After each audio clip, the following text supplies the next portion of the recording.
थे रैंडमली, और आज हम लोग अपना नया चैप्टर, नेक्स्ट चैप्टर स्टार्ट कर रहे हैं, जो कि एक छोटा चैप्टर है after biological molecule. It was the need of time कि हम एक आसान चैप्टर करें।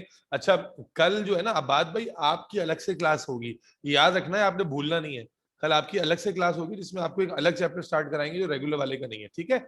याद रखना है, ठीक है। भूलना नहीं। बायो का? बायो का, यस, बायो। अच्छा अच्छा, ठीक है, सिर्फ मेरी? हाँ आप ही हैं, नहीं बल्कि आप समरा, यहाँ पर दो बच्चे और भी हैं जो नवंबर वाले हैं, तो उनकी होंगी क्लास, नवंबर वालों की अलग से होगी। अच्छा अच्छा ठीक है ना, उसमें एक अच्छा नया अच्छा, चैप्टर, अलग चैप्टर स्टार्ट कराएंगे। ठीक है सर, आपको एतराज तो नहीं है ठीक कोई? ठीक। नहीं नहीं नहीं, कैसे हो सकता है? अच्छा अच्छा, चले जी। तो हाँ जी, तो फरजा मोहनी आप जो है वो बता रही थी कि मतलब स्कूल में भी आपकी बहुत अच्छा, अभी आपने ए लेवल्स की जो टीचिंग वो है, टीचर्स हैं, वो वही वाले होंगे जो ओ लेवल्स पढ़ा रहे थे या अलग होंगे? नहीं सर, अलग होंगे। अलग होंगे। तो अभी आपने उनसे पढ़ा तो नहीं है ना? नहीं नहीं तो फिर आपने कैसे कहा कि दोनों बराबर हैं? सर, मैंने ओ लेवल्स के स्टैंडर्ड से मैच किया है। क्या पता, क्या पता, क्या पता वो हमसे भी अच्छे हों, बिल्कुल हो सकता है। तो सर, यहाँ पे ज्यादा वैरायटीज नहीं है। वैरायटी क्या मतलब, यहाँ पर क्या वैरायटी से क्या मुराद है? वैरायटी से क्या मुराद है?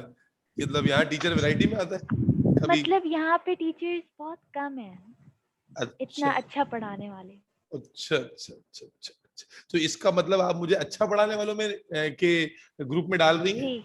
अच्छा, ओहो, अब मुझे समझ में आया। असल में मुझे अपनी तारीफ समझ में नहीं आती जल्दी। जी अस्सलाम वालेकुम आयशा कामरान, कैसी हैं बेटा? ठीक है, आप खैरियत से हैं? ठीक है अल्हम्दुलिल्लाह। तो सर आप क्लास में कैसे आके हैं? कभी खुद भी सलाम दुआ कर लिया करो यार। तो हम भी आपको वालेकुम सलाम कह देंगे, कोई ऐसा तो नहीं कहेंगे। खैर, तो क्या हुआ नहीं सर, वो लेट? आप बात कर रहे थे ना अच्छा पहले अच्छा से अच्छा किसी से। अच्छा अच्छा अच्छा अच्छा, I was expecting this answer, क्योंकि इतने हमारे इतने अच्छे बच्चे हैं कि दे वांट, दे नो कि जब दो लोग बात कर रहे हो तो दरमियान में नहीं घुसना है। ओके, चलें जी शुरू करते हैं।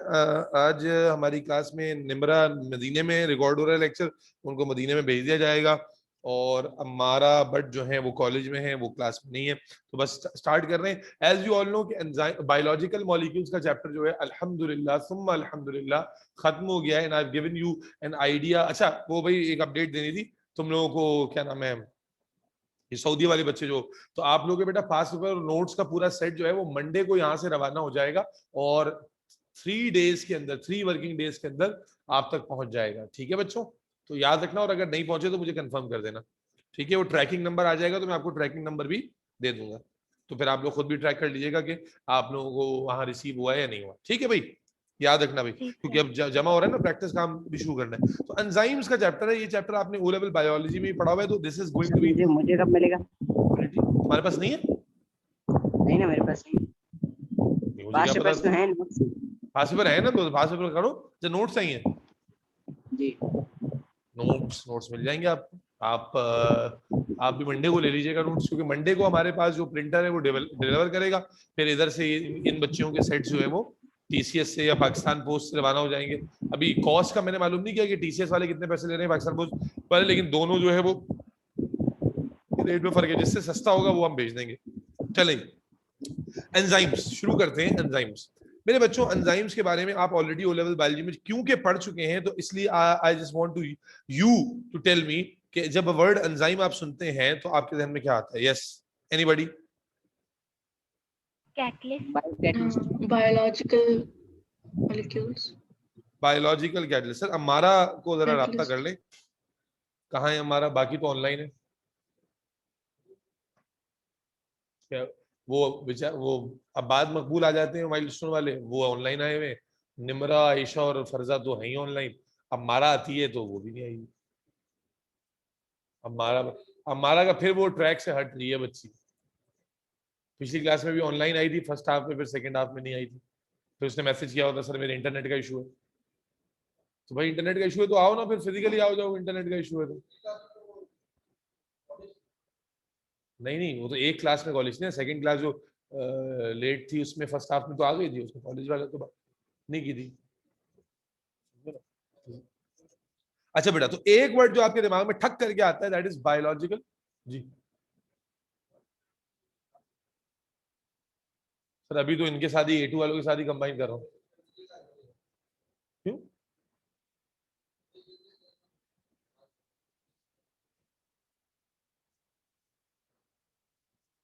चलो ठीक है, देखते हैं। बायोलॉजिकल कैटलिस्ट, हाँ भाई, they are biological catalyst. Biological catalyst में दो वर्ड्स हैं, एक वर्ड है बायोलॉजिकल और एक वर्ड है कैटलिस्ट का। बायोलॉजिकल का मतलब क्या हो गया कि ये वो कंपाउंड्स हैं जो लिविंग ऑर्गेनिजम्स में है। और कैटलिस्ट हम किसको कहते हैं? ये आप पढ़ के आए हैं, कैटलिस्ट केमिस्ट्री में भी पढ़ा हुआ है आपने, कि ये वो एजेंट्स होते हैं which can alter rate of reaction। और alter का मतलब ये होता है कि they can increase और डिक्रीज। ऑल्टर में दोनों एक्सपेक्ट हैं, एक इंक्रीज करने का भी और डिक्रीज करने का भी। लेकिन इन जनरल जब हम कैटलिस्ट की बात करते हैं तो हम इंक्रीज की बात कर रहे होते हैं, डिक्रीज की बात कर रहे होते हैं, इंक्रीज की। लेकिन याद रखिएगा कि कैटलिस्ट का मतलब हमेशा ये नहीं होता कि वो इंक्रीज ही करेगा। जो इंक्रीज कर रहे होते हैं उनको हम पॉजिटिव कैटलिस्ट कहते हैं, और जो डिक्रीज कर रहे होते हैं उनको हम नेगेटिव कैटलिस्ट या इनहिबिटर्स कहते हैं। तो कैटलिस्ट के उसमें दोनों आ जाते हैं। हाँ, हुर्फे आम में इन जनरल जब हम बात कर रहे होते हैं तो we like to talk about increasing aspect more, इसीलिए एक कॉन्सेप्ट ज्यादा चला जाता है इंक्रीज करने का। तो एंजाइम्स क्या है? देखो, जब आप केमिस्ट्री में पढ़ते हो, केमिकल रिएक्शंस करते हो, तो आप जानते हो केमिकल रिएक्शंस को की स्पीड को कंट्रोल करने के लिए वे यूज सम एक्सटर्नल एजेंट्स जो क्या करते हैं, एक्टिवेशन एनर्जी को नीचे ले आते हैं। यही पढ़ा है ना आपने? कैटलिस्ट का जो मैकेनिज्म आपने पढ़ा है वो क्या होता है कि जो इंक्रीज कर रहे होते हैं कैटलिस्ट डिक्रीजेस एक्टिव, ये भी केमिस्ट्री में भी बताया था, एक्टिवेशन एनर्जी। और जब एक्टिवेशन एनर्जी डिक्रीज हो जाएगी तो reaction will start earlier. Yes और नो? बेटा मुझे जवाब चाहिए। वैसे तुम लोग 3 बच्चे हो आज क्लास में, आज जवाब देते रहो।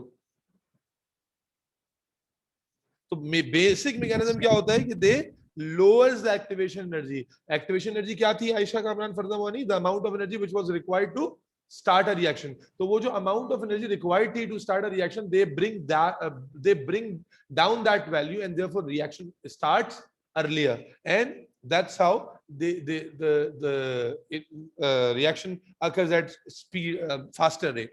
तो बायोलॉजिकल कैटलिस्ट है, यानी जब हम केमिस्ट्री में बात करते हैं तो we only use the term catalyst, लेकिन जो हमारी बॉडी में कंपाउंड जो मौजूद हैं, if one of those compound is performing that action of a catalyst, we call that enzymes। so enzymes are biological catalyst। ये तो आपने इनका definition समझ लिया, ये आपने O levels में पढ़ा हुआ था। Let's talk about some basic characteristics of enzyme। Am I clear in this first point? Yes।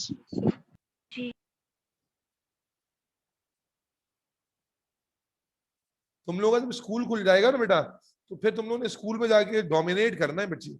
Her test में, हर जो है ना वो जो स्कूल में जो असेसमेंट वगैरह होंगे या क्लास परफॉर्मेंस के अंदर मुझे रिपोर्ट भी करना है। ये नहीं कि मेरा राइट है जब मैं आपको पढ़ा रहा हूँ और आपको एक कोशिश कर रहा हूँ कि एक कमांडिंग लेवल पे पहुंचाऊं, तो अगर आप वहां स्ट्रगल कर रहे हैं तब भी आप मुझे बताएं, और अगर वहां आप एक्सेल कर रहे हैं तब भी आपको बताना चाहिए।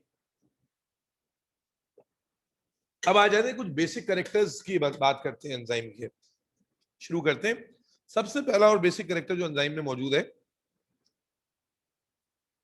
कि ऑल एंजाइम्स, यहां ये नोट करिए, थ्योरेटिकल पॉइंट थे, इस साथ साथ नोट ही कर लें तो बहुत अच्छा है।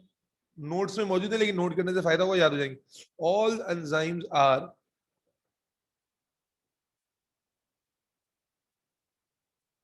मेनली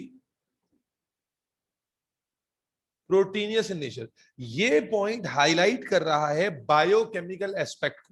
बायोकेमिकल एस्पेक्ट कि एंजाइम ठीक है, फंक्शनली तो they are catalyst, they are catalysing, speeding up the reactions, but structurally जब हम एंजाइम का वर्ड बोलते हैं तो देखो केमिस्ट्री में तो जब कैटलिस्ट होता है तो वो कैटलिस्ट अलग अलग तरह का है। कहीं पर आयरन कैटलिस्ट है तो वो एलिमेंट है, कहीं पर वेनेडियम पेंटाऑक्साइड V2O5 कैटलिस्ट है तो वो कंपाउंड है, कहीं पर आयोनिक बॉन्ड बना हुआ है, कहीं कोवैलेंट। लेकिन जब हम एंजाइम्स की बात करते हैं तो एंजाइम्स की केमिकल कंपोजिशन कैसी है? तो याद रखिएगा all enzymes are mainly proteins and Alhamdulillah, you have gone through chapter number 2. So now you know कि protein क्या होता है. It is made up of amino acids. And enzyme belongs to what? Tertiary structures or primary or secondary? Enzyme किस तरह के होंगे? मैंने example में बताया था.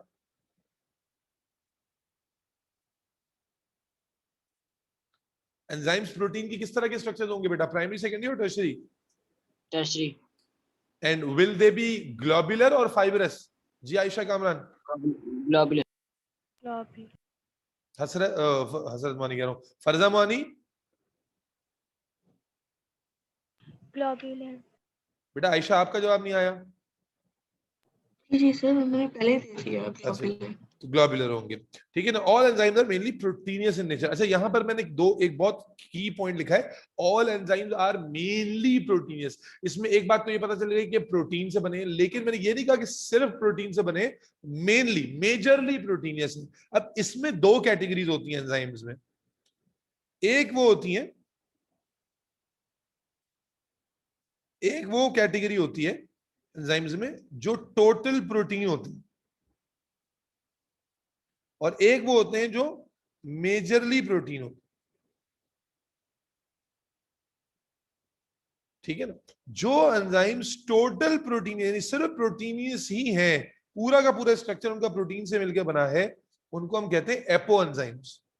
और जो एंजाइम्स मेजरली प्रोटीनियस है यानी मेजर स्ट्रक्चर उनका भी प्रोटीन ही है, तो उनको हम कहते हैं कॉन्जुगेटेड एंजाइम या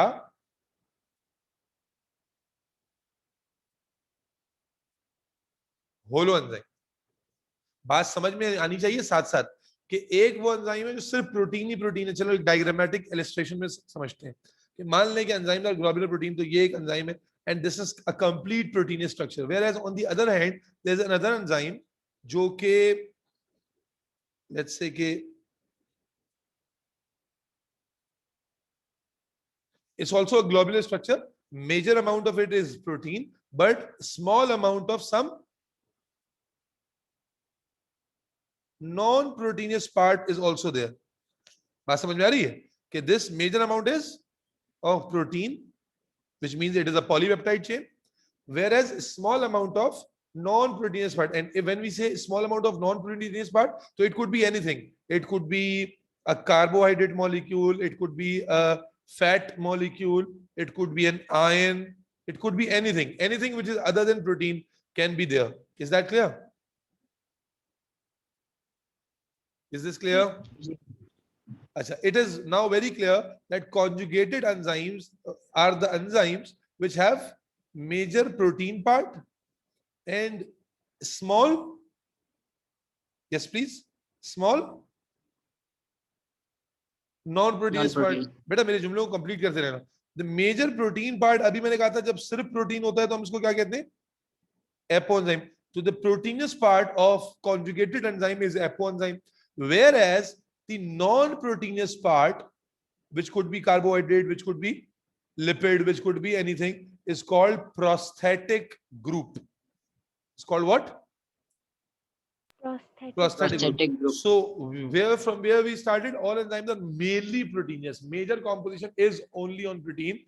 Okay, but there are two categories. One is the category which is only made up of protein. We call that simple or apoenzymes.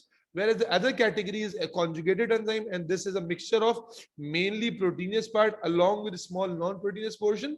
The non-proteinous portion is called prosthetic group. Am I clear till this point? Yes. Yes, sir.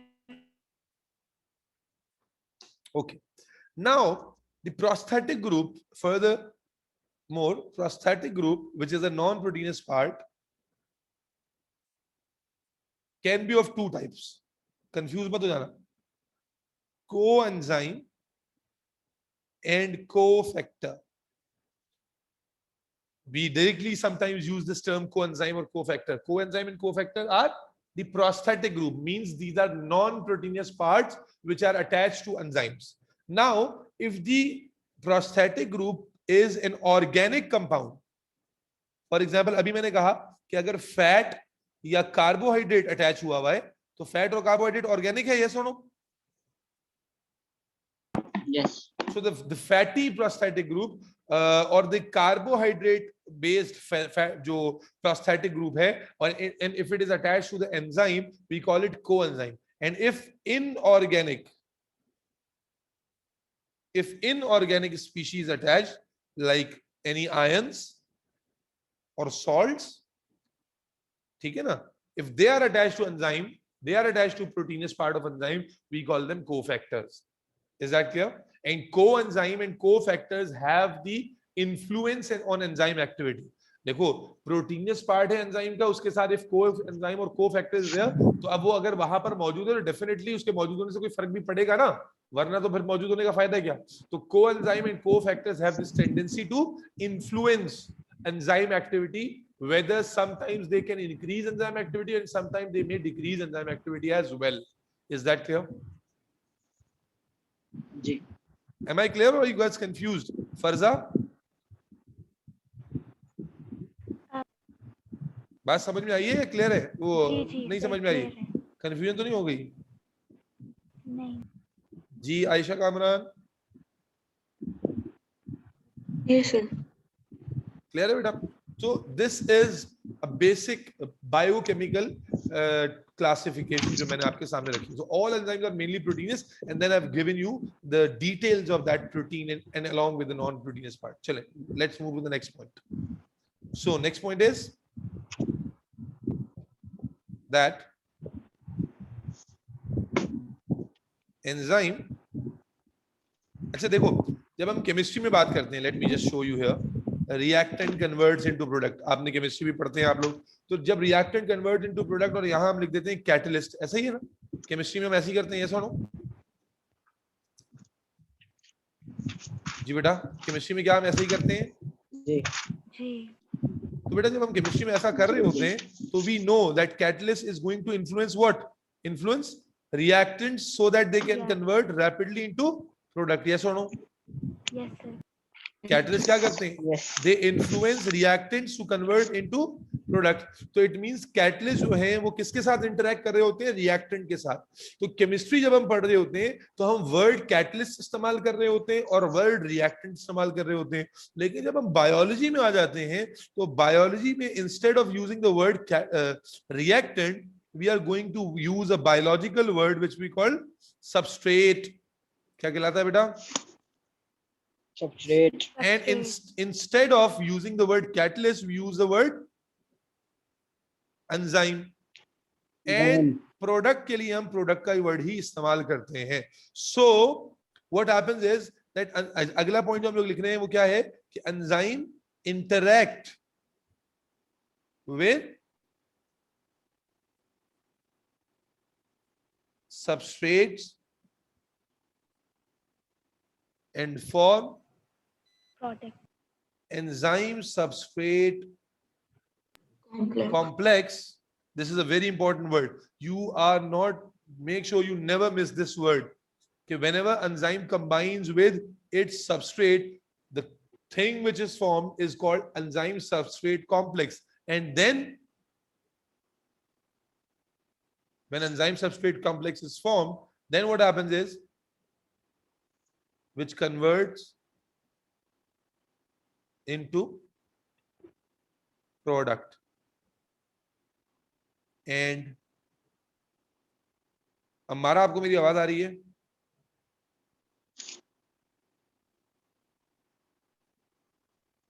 हमारा but हमारा, can you hear me बेटा?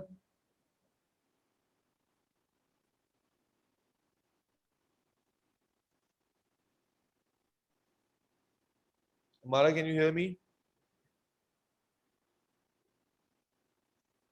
हमारा but की आवाज हमें नहीं सुनाई दे रही. चलो जी, तो enzyme interact with substrates and form enzyme substrate complex which convert into product and enzyme get separated. यानी मैं इसको अगर डायग्राम में शो करूं तो लेट्स इमेजिन दैट कि ये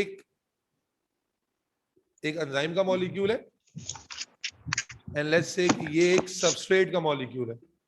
Substrate is always smaller than its enzyme. ठीक है जी? What happens is that this is coming to attach, interact with its enzyme. what happens is that this enzyme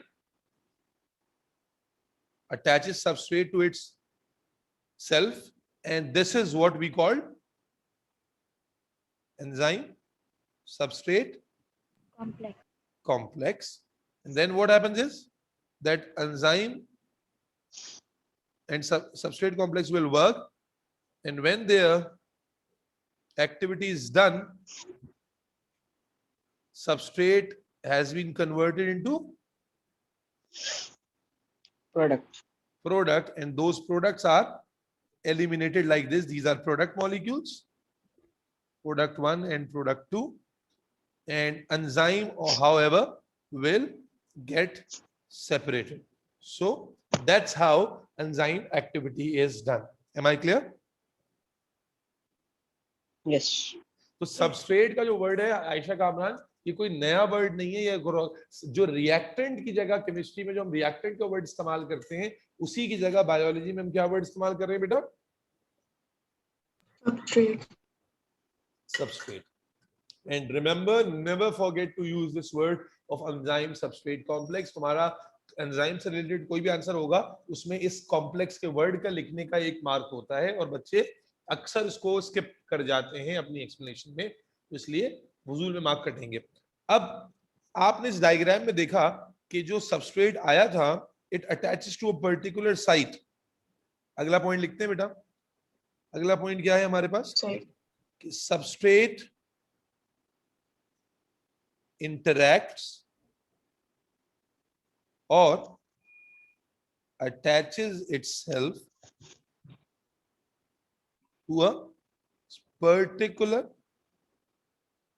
specific site on an enzyme which is called active site. Very good. Which is called active site. आबाद भाई ऐसी है. सो जहां पर substrate अगर attach होगा, वो part क्या कहलाएगी? एक्टिव साइट कहलाएगी. तो इस डायग्राम में, हमारी डायग्राम में, this portion was the portion where substrate was attached. It means this was what? इसको लेबल कर दें तो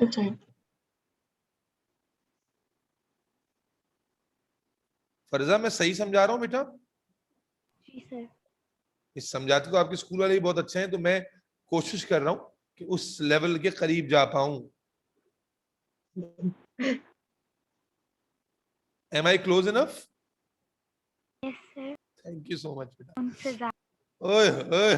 अच्छा जी. Now Hi. अब ये तो आपने ओ लेवल में पढ़ा था. नाउ देखो, ये जो येलो से मैंने हाईलाइट किया, वो पार्ट तो एक्टिव साइट हो गया. बट आप देख रहे हैं कि एंजाइम तो बहुत बड़ा मॉलिक्यूल है, और एंजाइम का अगर येलो के अलावा भी आप देखें, तो ये जो सारा पार्ट है, दिस पार्ट, अच्छा ध्यान में रखें, हम एंजाइम को इस तरह टेढ़ा मेढ़ा बना तो रहे, लेकिन असल में ये प्रोटीनियस मॉलिक्यूल है. यस और नो? ये तो नहीं भूल जाओगे. Actually it's a proteinaceous molecule. तो अमाइनो एसिड चेन और पॉलीपेप्टाइड चेन और वो सारे बॉन्ड्स इसके अंदर मौजूद हैं. कौन कौन से? हाइड्रोजन बॉन्ड, डाइसल्फाइड बॉन्ड और ionic bonds. Am I clear? Ji.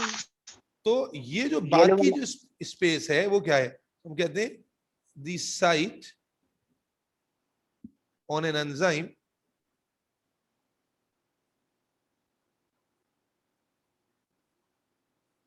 other than active site is called what? आबाद भाई, is called allosteric site. बताओ ना भाई, तुमने तो पढ़ा भाई पहले. is called Allosteric site. तो इट मींस एंजाइम पर कितनी साइट्स होती हैं मेजरली, फंक्शनली? 2. एक वो पार्ट है जहां पर एंजाइम के साथ सबस्ट्रेट कंबाइन होता है, एंड सेकंड वो पार्ट है जिसमें एंजाइम, जिसपे सबस्ट्रेट कंबाइन नहीं होता. तो active site and allosteric site. Are we clear? Yes. बेटा मुझे सबका रिस्पांस चाहिए, एक बच्चे का नहीं चाहिए. Yes, sir. नेक्स्ट, अब कुछ easy point. Enzymes are globular in shape. तमाम एंजाइम क्या है? ग्लोबुलर शेप में. और जब ग्लोबुलर है तो इट मींस क्या हो गया? ग्लोबुलर होने का मतलब क्या हो गया? कि इनकी जो पॉलीपेप्टाइड चेन है, उसमें वैरायटी होगी हाइड्रोफिलिक हाइड्रोफोबिक की. जी जी जी जी जी and hydrophilic parts of chain surrounds hydrophobic parts. Soluble होंगे, पानी से इजीली इंटरेक्ट कर लेंगे जब हाइड्रोफिलिक पार्ट बाहर होगा. यस जी sir sir All enzymes are small polar molecules and are soluble in water and क्योंकि छोटे भी हैं और इंटरेक्ट भी कर सकते हैं, कैन बी इजीली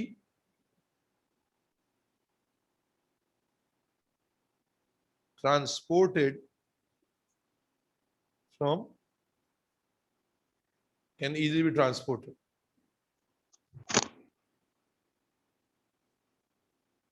ठीक है जी, अगला पॉइंट आ जाता है. ये समझ में आ रहे हैं पॉइंट्स, एक्सप्लेन करने की जरूरत तो नहीं है. नहीं चूंकि प्रोटीन है तो क्या मैं कह सकता हूं कि enzymes contain hydrogen bonds, disulphide bonds, ionic bond ionic bonds and hydrophobic philic interactions, and these forces are responsible to maintain the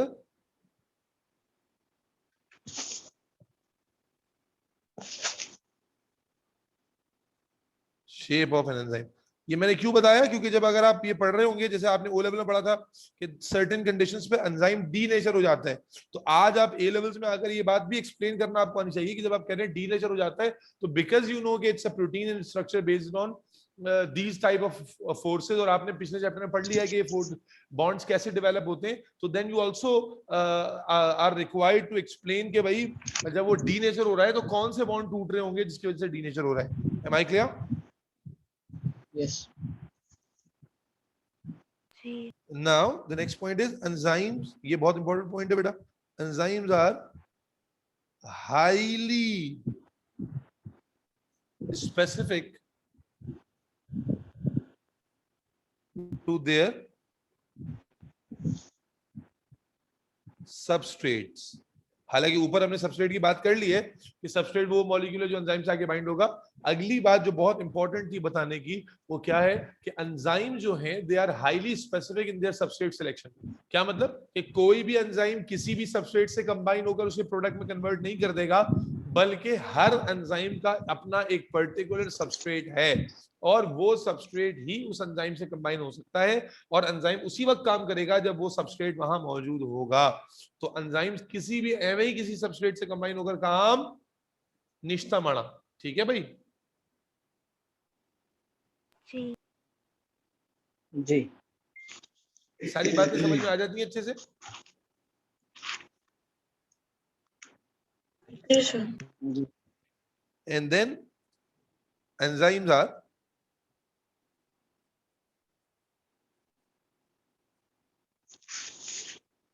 sensitive to temperature and pH changes as well.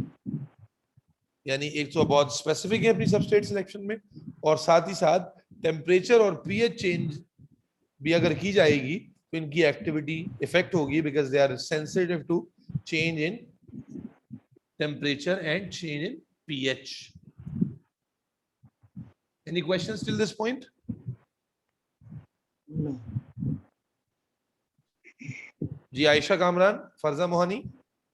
No sir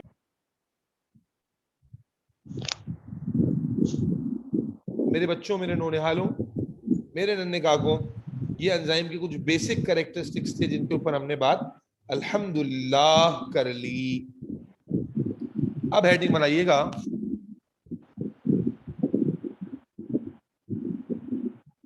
mode of action of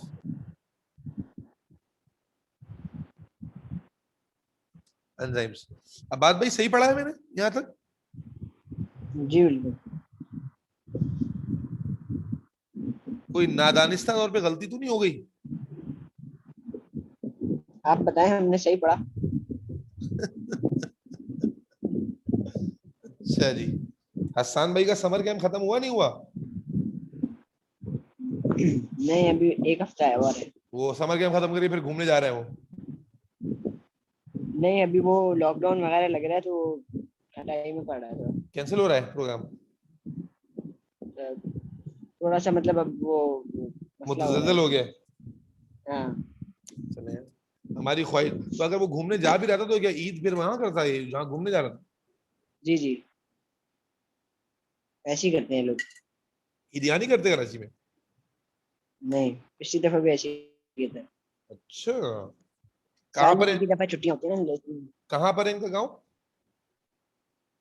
गाँव कहाँ जाते हैं लोग ईद कहाँ मनाते northern area से चले जाते हैं बस कहीं भी। हैं? वहीं पर गिलगित से मंगवा के वो पहाड़ी जानवर काट लेते हैं? बस कुछ भी कर लेते हैं। सही सही सही यहाँ चल। हिस्से ले लेते हैं, वहां पे बस एक आध बकरा ऐसे। हाँ। यहाँ पे हिस्से ले लेते हैं, फिर वहां जाके ऐसी कुछ बरकत के लिए शायद काट लेते हैं। अच्छा अच्छा अच्छा अच्छा। जानवर ले लिया आप लोगों ने? नहीं, वो मुझे आपसे फिर पूछना था, मैंने कहा आप बेच रहे हैं तो। हाँ तो हमारे तो अल्हम्दुलिल्लाह यार जो 15 दाने में लाया था उसमें से 9 बिक गए, 6 रह गए। बकरे भी बेच रहे हैं आप? बकरे जो है, हाँ बकरे हम लोग बिल्कुल बेचते हैं, लेकिन बकरे हम लोग लाते हैं चांद निकलने के बाद। तो इंशाल्लाह बकरे लाने के लिए मोस्ट प्रोबेबली हम मंगल को जाएंगे, मंगल को बकरे आ जाएंगे मंगल। अच्छा, और किलो के हिसाब से बेचते हैं? बकरों में यार किलो का भी हिसाब होता है और नस्ल का भी हिसाब होता है और वैसे एक एवरेज हिसाब भी होता है। तो एक एवरेज कितने का होता है? डिपेंड करता है। मिनिमल जो है वो 17-18 का भी होता है और मैक्सिमम जो है वो 2-2.5 लाख का भी होता वही। है। अच्छा, तो ये तो जितना गुड़ डिटेल्स डालेंगे। मतलब हाँ। देखना पड़ेगा, मतलब डिटेल से पूरा। तो आप जी हाँ, ये तो आपको देखना पड़ेगा। आप कौन से बकरे लेते हैं आमतौर से? तकरीबन 1 मन तक का होता है। नहीं तो कौन सा, मतलब वो नस्ल देख के लेते हैं या बस वो वजन देख के ले लेते नहीं बस कोई भी बस ले लेते हैं, बस साइज है बस। हैं? अच्छा, नहीं वो नहीं कि नस्ल मक्का चीनी है कि जो है वो गुलाबी है कि राजनपुरी है कि नहीं नहीं, इतना नहीं स्पेसिफिक होता। वजन अच्छा देखते हैं। तो 1 मन का बकरा तो आपको लास्ट ईयर कितने का लिया था? 40-45-50 का तो मिला होगा। पता नहीं, लास्ट ईयर हमने करी नहीं, घर पे नहीं किया, इससे लिए था। अच्छा अच्छा उससे अच्छा। पहले लिए थे। सही, क्योंकि बकरे का जो गोश्त है खस्सी बकरे का वो 1500 रुपए किलो है बकरे का। उस हिसाब से अगर आप 40 से उसको जरब दे दें तो 60,000 तो गोश्त के बदल में बनते हैं। तो यानी इस वक्त इससे ऊपर ही होगा ये बकरा। अच्छा। खैर। बड़ा जानवर ले लें, बड़ा जानवर सस्ता पड़ेगा, या दो छोटे बकरे ले लें, छोटे से मुराद जो वो दो आपको मिलाकर 1 मन दे दें, वो सस्ते पड़ जाएंगे। अच्छा, 4 बकरे ले लेते हैं। चार? 4 मन वाले? इसी के करीब करीब लेते हैं मेरे ख्याल में ऐसे। आप ऐसा करें, जब 2 दिन में ना कहीं मंडी वंडी घूम के एक रेट का अंदाजा कर ले, सौदा फाइनल नहीं कीजिएगा और मुझे रेट बताइएगा, जो रेट में आपको मिल रहा होगा उससे कम में हम दे देंगे आपको बस। ठीक है, ठीक, और बिल्कुल। बोले आप, और बोले क्या, गर्दन काट के रख दें आपके आगे और बोले? नहीं नहीं नहीं नहीं, बस ये हो गया होगा बेहतरीन। अच्छा जी। तो आप मुझे रेट बताएंगे, इस रेट पे हमें ये चीज मिल रही है, एक आध कोई तस्वीर लेके भेज दीजिएगा। तो इंशाल्लाह, चूंकि अभी हम जो जा रहे हैं वो हम जा रहे हैं यानी अभी हमारे सौदे होंगे बकरे के, और फिर हम उसको तकरीबन, नॉर्मली हमारे पास 20 से 22 बकरे हम लेकर आते हैं। तो उसमें से 14-15 तो ऐसे होते हैं जो कि लोगों ने पहले ही हर साल मंगाते हैं हमसे कि भाई आप ले आना। और वो यही करते हैं कि वो अपना एक अंदाजा करके देख लेते हैं, बता देते हैं कि भाई ये हमें इस रेंज में मिल रहा है, इससे कम में जो मिले तो ले आइएगा, या उतनी रेंज में उससे अच्छा मिले तो ले आइएगा। तो हम उनका ले आते हैं, और फिर जो बाकी एक्स्ट्रा दाने आते हैं उसमें से लोग वैसे ही ले लेते हैं। समझे ना? ये अच्छा, होता तरीका। सही है।